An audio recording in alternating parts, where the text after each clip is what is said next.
Get a Big Berkey today at BigBerkeyWaterFilters.com. GCN listeners receive 5% off all ceramic filter systems. Visit our website or call 1-877-99-BERKEY. That's 877-99-BERKEY. Big Berkey Water Filters, for the love of clean water.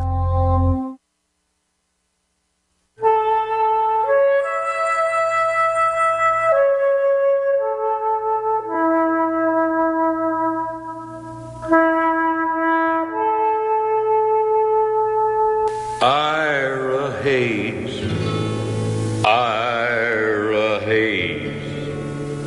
call him drunken Ira Hayes, he will answer any more. We're back live on the Alex Jones Show. We're talking to Wayne Madsen, investigative journalist and NSA whistleblower. Talking about ISIS, here we have a story out of Infowars.com, Kurt Nimmo. ISIS now capable of downing airliners at Baghdad airport. The US Embassy in Baghdad may soon fall prey to ISIS. They have the area surrounded, and they're armed with anti-aircraft missiles, thanks to our friends, the Saudi Arabians. Once again, we're going to get into Saudi Arabia's alliance with Israel, according to Wayne Madsen, coming up later in the show. But I just wanted to ask Wayne about these beheading videos. We had another hostage video supposedly produced by ISIS yesterday of the British journalist John Cantley. Wayne, you know, given that these videos, they only seem to bolster the case for US military expansion in the region. They bolster the case for airstrikes targeting ISIS. Very emotional propaganda. Again, a lot of questions have been asked about these videos. Should we be suspicious as to their origin, given previous examples of so-called Al-Qaeda videos, which lead back to the Pentagon?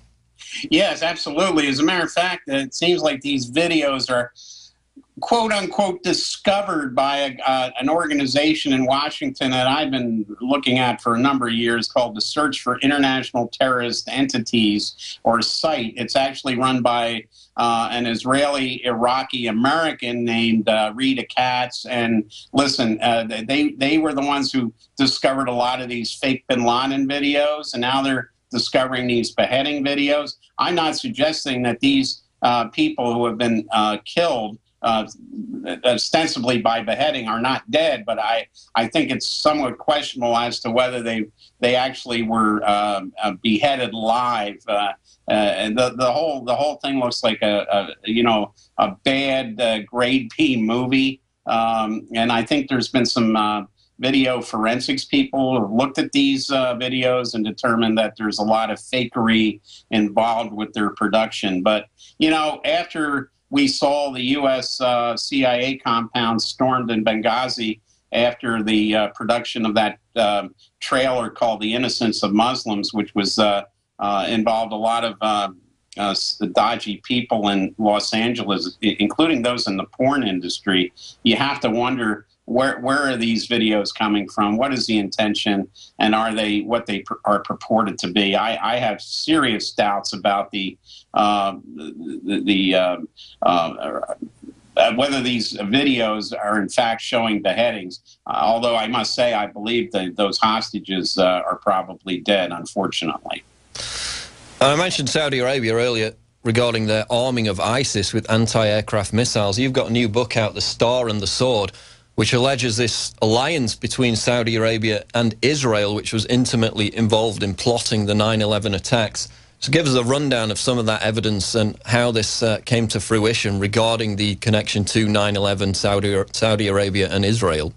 Well, when I was actually on the trail of the perps behind 9/11, the one issue that came up is, you know, I was looking at the location of the 19 alleged hijackers. I was also looking at the location of about 120 Israeli art students. They weren't really art students. They were obviously intelligence officers and agents over here in the months leading up to 9/11. That they were identified in a Drug Enforcement Administration report as being involved in some sort of intelligence operation in the United States.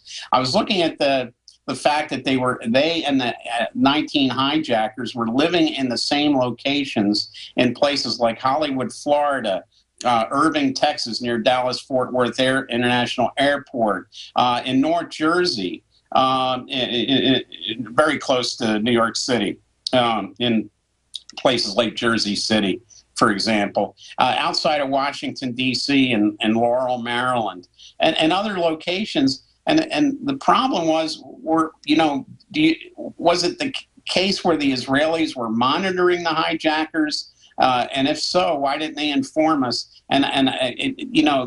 Obviously, knowing the relationship, the close relationship between Saudi Arabia and Israel, when it has existed since after, it predates Israel itself. When the first modern Saudi king, Ibn Saud, sent a letter to Chaim Weizmann, the head of the World Zionist Organization, saying, look, we have no problem, we Sauds, with you establishing a homeland for the Jewish people and the British Mandate of Palestine.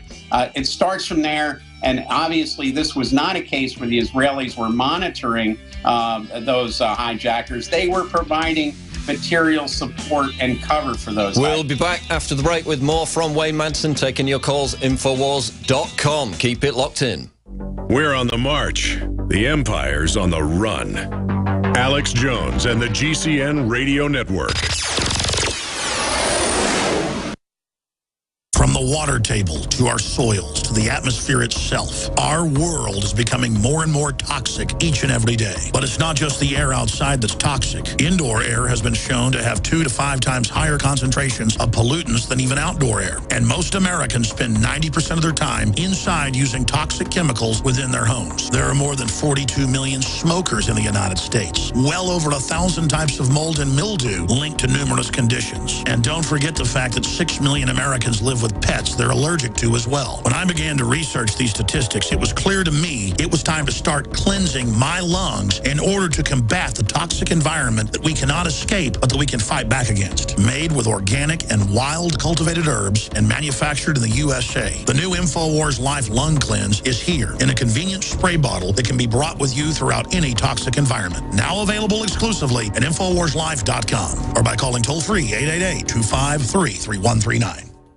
I've always believed in nutrition and herbs. Super Male Vitality was developed to activate your body's own natural processes instead of using synthetic chemicals. Sourced from powerful organic herbs, harvested around the planet, and then concentrated for maximum potency. I just received my Male Vitality about 3 days ago, and I must say, that is good stuff. After consulting top doctors, nutritionists, pharmacists, and others, we have developed what I believe is the ultimate non-GMO organic Super Male Vitality formula. Super Male Vitality by InfoWars Life is so powerful that I only take half the recommended dose. I jump out of bed ready to fight these criminals every day. I look forward to waking up and taking my Super Male Vitality and getting the day started. It's not just the Super Male Vitality. All the products at InfoWarsLife.com are simply amazing. Visit InfoWarsLife.com today to secure your Super Male Vitality and other powerful products from InfoWars Life. When you're out on the road, the last place you want to be is on the road. But if the unfortunate happens, you'll be glad you were wearing diamond gussets. There's a place down in Tennessee where they make blue diamond gusset jeans. They so pride in every stitch, guarantee you love the way they fit. They put a diamond gusset in the crotch where you need it most.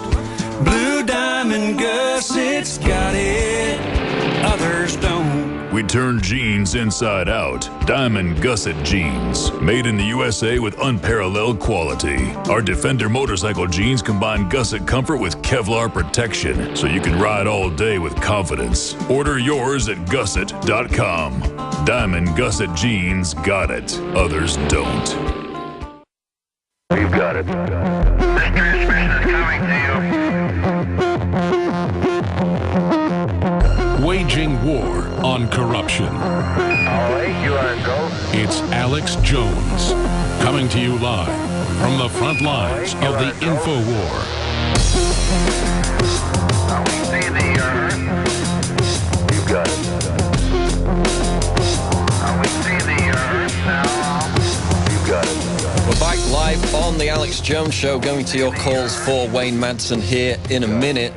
Just before the break, Wayne was talking about the connection between Israel, Saudi Arabia, and 9/11. Wayne, just finish up your thoughts on that subject, the alliance, the involvement in 9/11.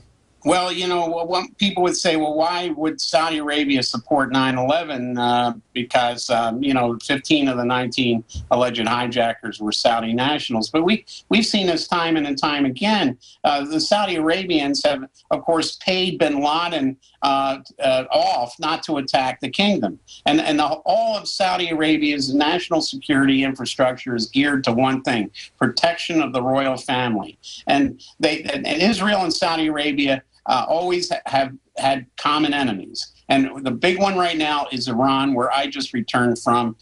Even Saudi Arabia has provided basing agreements and forward location storage areas for Israeli weapons in the event Israel decides to strike Iran and their alleged nuclear facilities, which I basically ascertain there is no nuclear weapons program in Iran. The CIA was right in 2003 when they made that determination, and that determination is still valid. And anything Netanyahu says to the contrary is just typical propaganda from him and people who support him and his government. But the Saudis, the Qataris, the Bahrainis, the Emiratis, and the Israelis all have the same common enemy. And ISIL is not going to stop at the Iranian-Iraqi border. There already are reports that ISIL units are inside Iran and that they're cooperating with these MEK, Mujahideen Calc terrorists that were once supported by the U.S. and Iraq. And they, of course, are supported by leading neocons like Richard Pearl and Rudy Giuliani. So here again, we see the same players involved, the same people that benefited from 9/11 now benefiting from this ISIL rampage across the Middle East and the total destruction of the modern Arab nation states, which has always been in the interest of Saudi Arabia to get rid of the secular governments of Iraq and Syria. And, of course, Iran is next on that list. And also the Israelis, who always wanted to see Arabs kill Arabs and Muslims kill Muslims, because that blood, they actually profit when there's that kind of bloodshed. So basically, ISIS are pawns that they can move around the globe, move around the Middle East to justify military intervention. They're not even Muslims. They claim they're Muslims. They claim they're establishing a caliphate. As a matter of fact, I spoke to representatives of Hamas, Islamic Jihad, and Hezbollah in Tehran, and all three groups stated that this ISIL is not Islamic, and they consider them to be an enemy of these groups. And for Netanyahu to suggest that Hamas and ISIL are the same thing, he's lying again. The only thing that man knows how to do is lie. If we wanted allies to fight ISIL, if Obama wants a real coalition, we should make peace with Assad and join him and the government of Iran, and then also supply weapons to Hamas, Hezbollah, and Islamic Jihad, because they will go in and wipe these guys clean. If we were to, but that's not that. That's my dream team, to get rid of ISIL. But of course, it's not going to happen because our foreign policy has been hijacked by external interests that do not have the national security concerns of this country first at hand. Okay, we're going to go to your calls now. Gennaro in Arizona, you're on the air. Go ahead. Yes, thank you, Paul. Thank you, David and Wayne, for taking my call. A couple of things. You hear the FBI director, James Comey, criticizing Apple and Google about developing encryption to secure, so secure that even police and the NSA can't even access. I mean, I just think that is the most ludicrous, absurd statement to make, especially on the heels of the iCloud photo scandal. It's obvious that, like you said, David, that was a smokescreen because Apple needs to sell their products. And Tim Cook came out and admitted and said, our phones are so secure, the iOS 8, we can't even give your information out. I mean, Wayne, my question for you is, regardless of any kind of encryption, if the NSA or the government wants to get your information, they're going to get it. And I'm sure that they have very sophisticated ways of getting it wirelessly. They're not going to need, a warrant to go and get information from Apple or Google. So what is your comment on that?